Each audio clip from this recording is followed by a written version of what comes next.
वैचारिक परंपरेचा देखील हा सन्मान आहे असं मी म्हणेन।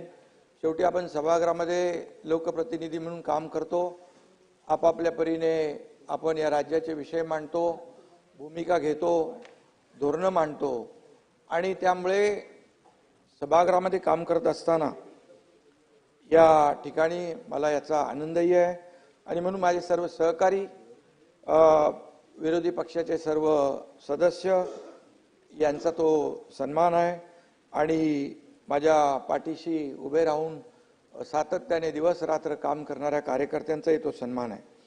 खरं म्हणजे अध्यक्ष महोदय, वंदनीय बाळासाहेब ठाकरे यांचं हिंदुत्व आणि जे काही 80% समाजकारण 20% राजकारण, धर्मवीर आनंद दिघे साहेबांनी दिलेली जी काही शिकवण आहे, या शिकवणीनुसार मी गेले अनेक वर्ष, जवळपास 40 वर्ष काम करतोय आणि त्यामुळे तुकोबांच्या नावाचा पुरस्कार हा या संस्काराचा एक भाग आहे असं मी म्हणेन।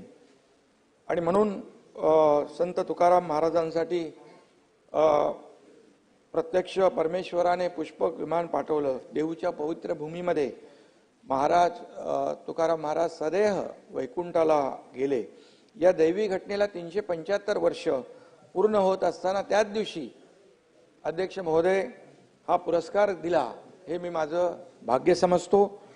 आणि खरं म्हणजे छत्रपती शिवाजी महाराज तुकोबांच्या दर्शनाला ज्या पावन भूमीत जायचे, त्या भूमीमध्येच हा पुरस्कार स्वीकारण्याची संधी मला मिळाली, हे देखील माझं भाग्य आहे।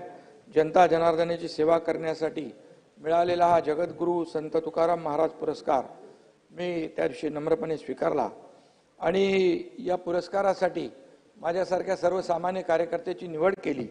त्याबद्दल श्री क्षेत्र देऊचे अध्यक्ष आणि संस्थांचे सर्व पदाधिकाऱ्यांचा देखील मी मनापासून आभार व्यक्त करतो, कारण त्या दिवशी मी पाहिलं खूप मोठ्या प्रमाणावर वारकरी संप्रदाय त्या ठिकाणी उपस्थित होता आणि म्हणून माझ्या राजकीय आणि सामाजिक जीवनातला सर्वोच्च आनंदाचा, समाधानाचा आणि भाग्याचा हा क्षण आणि पुरस्कार आहे असं मी म्हणेन। त्यामुळे आपल्या आता आणखी या पुरस्कारामुळे चंद्रकांत दादा जबाबदारी आणखी वाढलेली, अनेक पुरस्कार मला मिळाले, परंतु हा जो पुरस्कार आहे हा सगळ्यात आनंददायी महत्त्वाचा पुरस्कार आहे आणि मी काय काय केलं ते तुम्ही सांगितलेलं आहे। वारकऱ्यांसाठी मग पंढरपूर असेल, देऊळ अंधे असेल, इतर आपली जी काही क्षेत्र आहेत त्या ठिकाणी धार्मिक क्षेत्र आहेत त्या ठिकाणी आपण जे जे काय करतोय, पंढरपूरच्या वारीत देखील पाहिलं की मी मुख्यमंत्री म्हणून नाही ते कार्यकर्ता म्हणून त्या ठिकाणी काम केलं आणि आपल्या वारकऱ्यांना कुठलाही त्रास होऊ नये, त्यांची कुठेही गैरसोय होऊ नये यासाठी देखील आपण लक्ष दिलं आणि म्हणून खऱ्या अर्थाने या पुरस्कार रूपी आशीर्वादामुळे आपले सर्वसामान्यांचं सरकार आहे। मी स्वतःला पूजेच्या वेळेत देखील दर्शन सुरू ठेवलं, म्हणजे दर्शन एकही सेकंद बंद ठेवलं नाही।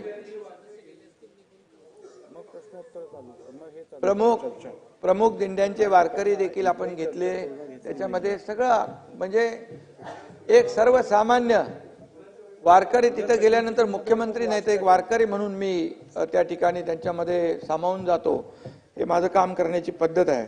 आणि म्हणून या आशीर्वादामुळे मी कॉमन मॅन समजतो स्वतःला, आता नानाभाऊ कॉमन मॅनला आपल्याला सुपरमॅन करायचं आहे आणि त्यामुळे नक्की अशा भावनेने काम करतात। मी सर्वसामान्यांचं सरकार म्हणालो म्हणून सर्वसामान्यांचं सरकार म्हणून सर्वसामान्यांच्या जीवनामध्ये बदल घडवणं म्हणून तर आपण या सर्व लोकाभिमुख कल्याणकारी योजना केल्या।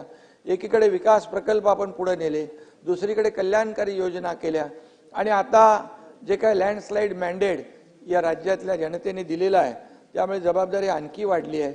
आम्ही सत्ताधारी जरी असलो तरी सत्ताधारी आणि विरोधी पक्ष ही रथाची दोन चाकं आहेत, तरी त्यामुळे आपण राज्याच्या विकासामध्ये एकमेकाला हातात हात घालून काम करूया आणि खऱ्या अर्थाने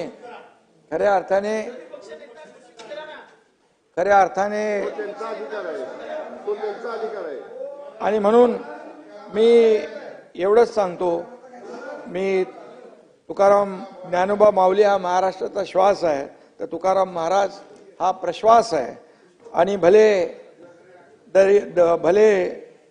देऊ कासेची लंगोटी, नाटाळाच्या माती हानू काठी, असं हे तुकारामाच्या ओळी या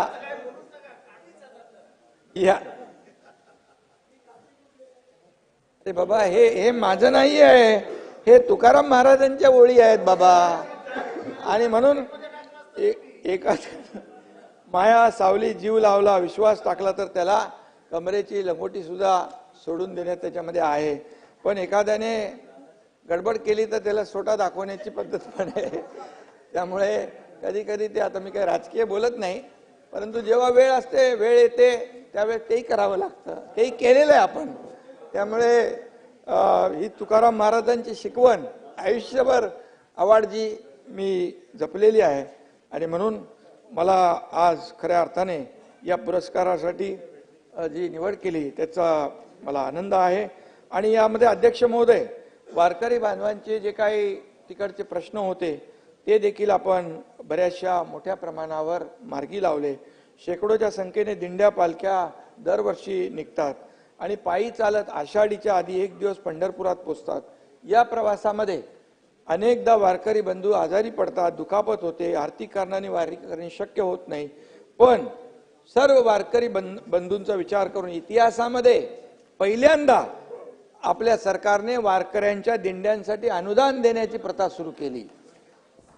वारकरी विमा छत्र योजनेत वारकऱ्यांचा विमा काढण्यात आला.